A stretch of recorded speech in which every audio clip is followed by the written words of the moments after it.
Miarabantsika mpiray-tanindrazana amin'izao andro sabotsy maraina izao. Araka ny teniko aminareo moa rehefa misy zavatra tiako ambara dia tsy mifidy andro aho manao vidéo fa tiako ihany nareo hahalala ny zavatra izay hiseho izay mety ahafahantsika miomana ny amin'izany zavatra hiseho izany. Androany aho dia hiteny zavatra kely maromaro. Voalohany indrindra aloha mikasika an'ireo émissaire américain nalefan'inga Donald Trump any Madagasikara izay eo amin'ireo mpitondra fanjakana malagasy. Efa tonga any moa izy ireo ary efa nametraka ny rendez-vous ionana amin'ny Ramika. Inona ny tena antony hahatongavan'izy ireo ary tena zava-doza ho antsika malagasy raha sanatria tanteraka satria manao pression ny Amerikana amin'izao fotoana izao. Fantatritsika tsara ny zava-misy ihany fa mandroaka an'ireo réfugiés illégaux any États-Unis ny Amerikana amin'izao fotoana izao. Dia toy izany koa ny fikasan'ny Donald Trump hakan'ny Gaza, bande de Gaza moa filaza azy any Palestine. Dikan'izany manana eritreritra ny Amerikana handroaka an'ireo Palestiniana Gazaoïta moa ny filaza azy ka manao négociation amina firenena maro izy ireo izy amin'ny vonona indray an'ireo Gazaoïta ireo satria mila diovina ny tanàna. Izay moa izany ny politikan'ny Trump ary tiany alaina le bande de Gaza. Dia isan'ny anaovany pression Madagasikara amin'izany satria tsisy firenena aloha hatramin'izao mety mandray an'ireo Gazaoïta ireo. Dia ireo immigré illégaux any États-Unis koa misy koa firenena tsy mety mandray an'ireo. Dia Madagasikara no safidiana tamin'izany ary manao pression faran'izay zokiny izy satria fantany tsara mihitsy ny fahalemen'ny fitondrana malagasy amin'izao ilay mitady reconnaissance zany eo amin'ny sehatry ny communauté internationale. Dia fantany hoe vulnérable zany ny filazan'izany. Miala tsiny amin'ilay teny fangaroaro fa tsy izany loatra ny olana fa ny fanafahana manazava amintsika ny zavatra misy ankehitriny. Inona ny zava-doza hiseho raha izany tokoa misy dia hitantsika io zavatra misy any Israel io any Palestine fa rehefa amina million ireo olona ireo fa rehefa ireo olona ireo tonga amina toerana anankiray dia lasa karazana hoe foko vaovao ndraiky io ny karana rehefa tsy fidy ny karana nefa ny Madagasikara raha tsy diso eo amin'ny 200 000 io nisan'ny karana ao Madagasikara. Fa reto Gazaoïta reto fotsiny efa amina million ireo ary ireo miaraka amin'ny culture izay tsy fanaraka mihitsy amin'ny culture amin'ny malagasy. Dia ho tonga ny Madagasikara ireo dia ampiova tanteraka ny loko amin'ny olona aloha satria izany olona amina tapitrisa zany rehefa tonga any amina firenena iray tena efa vahoaka anatina firenena vahoaka vaovao mihitsy zany. Dia izay no anarako ny sainareo hoe izany no vokatry izao politika misababaka ataon'ny fitondrana izao satria tena zava-doza amina tambo mihitsy raha tonga ny Madagasikara ireo Gazaoïta ireo. Tena zava-doza ho takona tanteraka amin'izay Madagasikara amin'izay fotoana izay dia tena hoe hisy za akory tsy hoe miditra amin'ny resaka géopolitika mondiale loatra ny amin'ny resaka hoe israeliana sy ny palestiniana tsy aferako izany fa ny amin'ny malagasy izay tena hoe amin'izao fotoana izao tsy manana hery intsony hiadivana, tsy manana hery intsony hanoherana mbola totoina an'izany immigré Gazaoïta sy ny immigré illégaux avy any Amerika izany tena zava-doza dia zava-doza amina tambo izany. Izay ilay teneniko anareo hoe famadihana tanindrazana ataon'ireto mpitondra fanjakana ireto satria ny indreo fantany dia ny vola miditra any am-paosiny ihany izay mety ahafahana mifanaraka hoe inona ny tombony anay fa tsisy tombotsoa amin'ny Madagasikara mihitsy izany. Ka izay ny anarako ny sainareo aloha ny amin'iny resaka iny resaka izay faran'izay zava-doza raha tanteraka fa izay hoe tsy hatsika intsony Madagasikara. Dia eo koa moa ilay resaka hoe miditra koa zareo amin'ilay resaka vaharamada base du Liard efa namidin'ny Australiana moa ilay izy ary ny Amerikana indray ny andray azy. Ny zavatra tokony fantatritsika amin'izao fotoana izao ny Amerikana rehefa miditra amin'ny sehatra fitrandrahana io tsy misy tsono anao, tsy misy tsy afaka tsy misy ho an'ny Madagasikara zany io. Jereo tsara ny zavatra miseho any Venezuela amin'izao fotoana izao a, nahatonga ny Venezuela tratran'ny kenda roroka amin'izao fotoana izao anie satria ny Amerikana no tena hoe zany pétrole vénézuélien zany e. Tena hoe pétrole isany hoe manana ny Venezuela ny manana tena hoe pétrole be indrindra zany eto ambony tany, réserve moa zany filazana zany. De nandritra ny fotoana maro ny Amerikana no nitrandraka an'izany fa tsy nisy ho an'ireo Vénézuélien reo zavatra tsy nisy ho an'le firenena fa tena hoe nalain'ny Amerikana ambongadiny mihitsy. Zay ny azy ny fiaraha-miasany amin'ny firenena sasany. De ohatr'izay Cuba sy Toliara efa lasany io, ary amin'izao fotoana izao a ringasy teny sy reo olona tompomena kely eo amin'ny tanàna reo, reo mpisandoka fahefanareo manome lalana azy amin'izany, nefa ny reniny isan'ny tena nanohatra an'izany mihitsy. De zao moa izy mody navadika hoe varamata, de io ny zava-misy ho lasan'ny zareo ambongadiny base Toliara, tsisy afaka andahan'izany intsony. Zany ny fifandraisana tamin'le Eric Prince tany a Dubai raha tianareo fantatra, zay ny tena dikan'iny. De iverenako kely ndraiky hoe le fanambarana nataon'ny Rolly Mercia ny amin'le hoe hiditra amin'ny resaka censure, fisamborana sy ny karazany amin'ny resaka fifampitondrana eto amin'ny Facebook. Malasa saina ihany le izy satria mpanao gazety tsisy tsy nahalala ny Rolly Mercia zany e. Ary zany raha nigadra isan'ny nampalahelo tamin'ny fotoana andro aloha abus de pouvoir nataon'ny Pierre Bleu, nampigadra azy fa ny zavatra tonga tao an-tsaiko fotsiny hoe mety tsy levy ny vavon'ny Rolly Mercia ve le mangahazo be dia be nandritra an'izay 5 taona zay ka mahatonga azy manaonao foana tahaka an'io, satria tadidio tsara fa zao zavatra ataonareo zao no mampiseho fa malemy le fitondrana, tsy manana fatokisa-tena intsony de zay zavatra rehetra miseho mihetsika de tonga de heverina fa hoe fanakorontanana sy inona, nefa ny fanakorontanana iseho anie tsisy idiran'ny vahoaka tsy ny vahoaka tsotra intsony andeha hanongana anareo fa efa niteny fa mihomakomanany zany ary fantatry ny service de renseignement nareo zany fa ho avy ny fanonganana anareo. Fa ny zavatra tiako tenenina fotsiny Rolly Mercia hoe aza verina ho an'le zavatra tsy nety efa nataonao tamin'ny andron'ny HVM.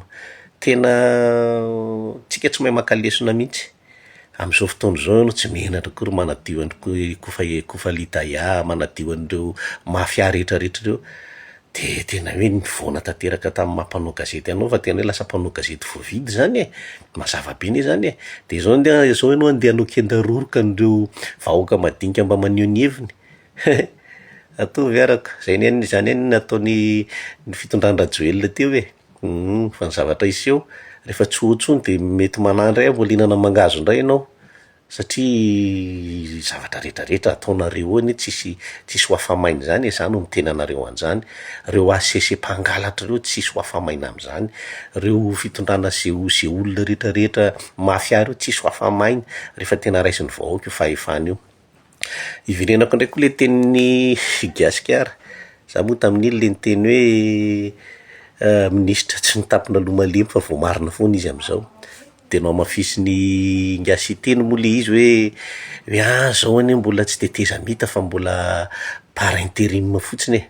Zany hoe aza vaikanareo ny dika zany hoe par intérim, zany hoe ry zareo reto zany mpisolo toerana vonjy-maika, raha ny zavatra misy zany de marina le niteny hoe mbola Rajoelina ihany ny ao ambadika eo.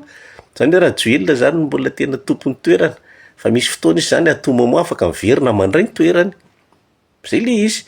Ary vavan'ny zareo no niteny an'izany misy ny analizy karazana atao hoe mety manana eritreritra reo hanitatra ny fahefana ihany satria mety marina zany. Fa zay aloha zay ny définition le intérim manolo vonjy-maika, zany hoe à tout moment zany de mety ho tonga ndraiky ny tompo-toerana de zay le tenenika ny Mikaela ihany Rajoelina, zany kajikajy politika zany efa fantatra foana fisiany zany fa efa vao nanomboka de efa nanazavanareo an'izany De amin'izao fotoana izao moa le hoe miteny ndraiky ny ao amin'ny fitondram-panjakana ao zany miteny ao amin'ny fitondram-panjakana indrindrindrindra moa raha Mikaela miteny hoe manomboka misaviritaka zay ny tsy mitovy hevitra mampiseho ny fahalemeny zany, efa ela ny teny anareo hoe misaviritaka ny ao an-dapa ao. efa betsaka ny information sy ny renseignement azo momba an'izany hoe manomboka manova lalakaroina fa samy mitady zay lalana andehanany. Zany fikanandrom-pirenena zany tsy hisy zany fa tonga de hisy forsinina enjana be eo, ary hitarika fionganana ho an'ireto fitondrana jalambody sy lambavy reto zany zavatra zany. Zany no tiako tenenina aminareo hoe amin'izao fotoana izao de reny hoe sarisarina fisamborana sy ny karazany reny, aza mieritreritra mihitsy nareo hoe misy vokany reny fa resaka fampitahoram-bito fotsiny reny, sambosamborana de misy manœuvre d'intimidation moa ny atao amin'izao fotoana izao. Fa ny zavatra hiseho tsy izany akory ny anakana vahoaka, tsy hitsangana sy tsy hijoro. De eo amin'le resaka hoe fifidianana, ny fifidianana de efa mazava tsara fa mitady lalany reto, zay moa nisany tsy hitovizan-kevitra, mitady lalany reto ametraka lalàna ahafahany mahazo an'io hilatsaka fidiana zany de zay moa ny teneniko anareo hoe tsy amin'izao fotoana izao kely finoana ny amreo, satria tsisy olona hifidy an'ireo zany tsisy olona hifidy an'ireo zany amin'izao akaikena taona izao. Fanodikodonam-bola sy ny akekena isan-karazany efa miseho daholo, efa fantatry ny vahoaka zany, ny herim-pamoretana atao efa miseho daholo, de inona mbola zavatra eritreretinao vahoaka hifidy anao amin'izany. Fa io ny ataony io, mieritreritra izy hoe manao vaky-balina amin'ny fizarana seza de ampanginany vahoaka, vaky-balina amin'ny fizarana seza. De ny zavatra farany tiako tenenina aminareo, inona moa le zavatra niseho tapa-bolana lasa zay tamin'ny fandehanana miaramila, andiana miaramila nandeha pick-up naka fiara marobe tao amin'ny porony Tamatavy, fiara marobe izay efa nanana tompony reny fiara reny. Marina fa ny Sodiato no nanafatra azy fa efa nisy mividy reny vahoaka tsotra, olo-tsotra no mividy an'ireny, nandoha vola, fa tena lahina fotsiny le izy. Fantatra zao fa nalefa niavy lohany daholo le fiara reo de efa fampizarazarana zany, fiara 13 izy ireo 4x4 sy pick-up moa zany filaza azy, fa de tsy fantatra hoe inona amin'ny lalàna, inona no nahafahan'izy ireo naka an'izany ankiriny tao. Le ramatoa minisitra moa milaza fa hoe mampiatra ny lalàna fa tsy haiko hoe lalàna inona zany nanaovana an'izany. Efa hitantsika tsara le zavatra niseho tamin'le perquisition voalohany tany amin'ny Sodiato, le nangalana minibus, nangalana tomobily isan-karazany. De hitantsika tsara hoe aiza le izy efa mandehandeha any ville any, ary ireo miaramila navanify tsy mandalo katsamainareo, sasatsasany amin'izy ireo nefa mitondra an'izany mivezivezy eny an-tanàna ao. Zay ny zavatra miseho de hitantsika tsara koa le perquisition fosika natao, tsy fosika moa fa perquisition tena izy, natao tamin'ny Sinoa, nangalana 20 milliards mahery sy nangalana basy, de nilazana fa hoe hisy manomana coup d'état. Reny efa hitantsika daholo reny rehetra reny zany efa mampiseho sary hoe manamarina an'le teneniko anareo hoe io fitondrana mpandroba fotsiny io. Fa zao efa betsaka koa ny miaramila tonga saina amin'izao fotoana izao ny eo misehatra ny tafika, satria mahatsiaro afa-baraka ny tafika, mahatsiaro afa-baraka ny tafika amin'izao fotoana izao noho ny ataon'ireto olom-bitsy reto zay nomena fahefana tamin'ny zavatra tsy ara-dalàna. Ny tiako tenenina mantsy de tsy ara-dalàna, misy mahagano teny amiko manadio hoe reo anie namen'ny ACC fahefana. Verenantsika kely ny tantara re. Raha ny lalalam-panorenana malagasy de tsotra be, rehefa miala ny filoham-pirenena raha nisy empêchement nataony, nahazo azy moa zany de tokony ny filohan'ny Sénat no mitondra Madagasikara. De rehefa tsy misy filohan'ny Sénat de filohan'ny Assemblée, rehefa tsy misy filohan'ny Assemblée de fitondrana collégiale eo amin'ny gouvernemanta. Zay zany no izy.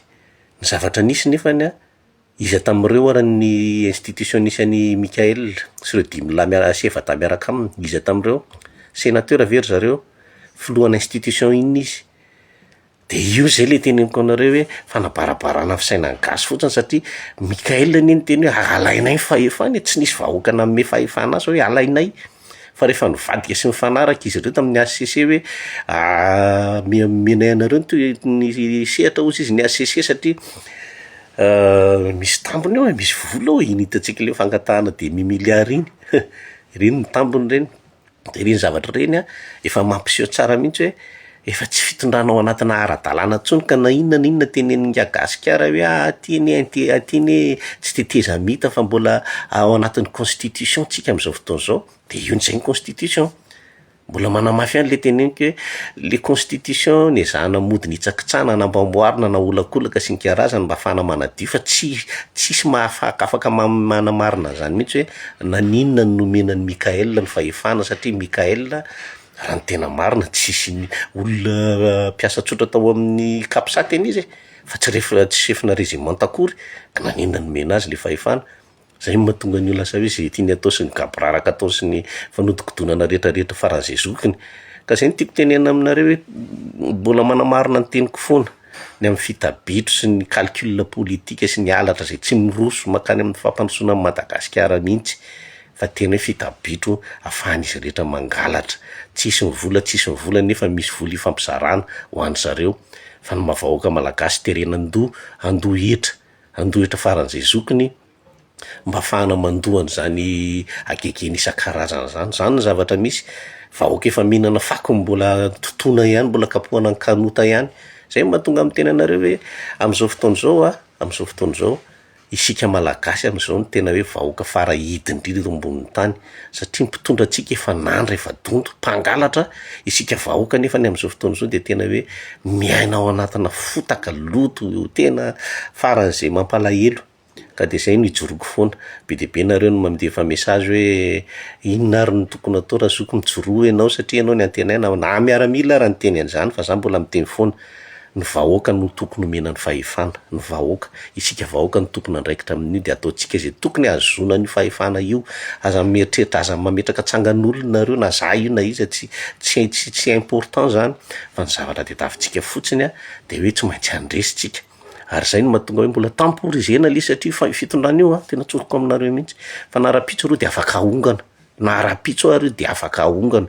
Be dia be ny zavatra afahana manongana an'io, fa ny olana fotsiny de hoe iza indray ary ny ijoro, iza indray no apetraka eo, satria efa hitantsika tsara reny zavatra nataon'ny mpanao politika zay tena hoe olon'olom-pona tsisy ninona io natao tohatra ny vahoaka, natao tapis famafana tongotra. De raha sanatria mbola tsy mivonontsika eo iza indray no apetraka eo olona tena hoe faran'izay tia tanindrazana, olona tsy tia fahefana, tsy tia vola, tsy tia harena, fa mba banjana amin'ny Madagasikara amin'izay. Reny le atao hoe Traoré any Burkina Faso, zany no ilain'ny malagasy amin'izao fotoana izao, fa tsy voatery miaramila, tsy voatery inona io, fa ianareo tafika no manana ny fahefana. Any aminareo lakle zao, be dia be ny zavatra nanenjehan'ny vahoaka anareo ary amin'izao fotoana izao isany maloto tanteraka nareo.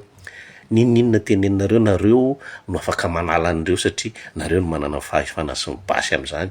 Aleo ny vahoaka tsy hiditra lalina aloha amin'izao fotoana izao, fa rehefa tonga ny toronay vahoaka hiteny zay hijoro zay ary hanongana zay de zay ny anay. Fa amin'izao fotoana izao raha ohatra ka fantatrareo hoe tokony fotoana nareo mahalala an'izany de manaraka anareo reo vahoaka maro anisy ireo, indrindra nareo amin'ny gendarmerie, fotoana ny fanadiovana ny fahotana nataonareo zao.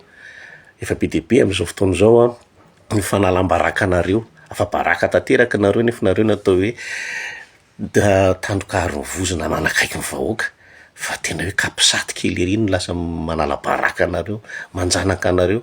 Tena mampirisika anareo, manana ampopo mifono zavadalina ty zavatra teneniko ty, fa de mijoroa nareo gendarmerie, mijoroa nareo tafika tena hoe tia tanindrazana, aiza le hoe hoan'ny tanindrazana, fa tsy avela fotsiny ho anjakazakany jilambototro zao ty fireneny ty.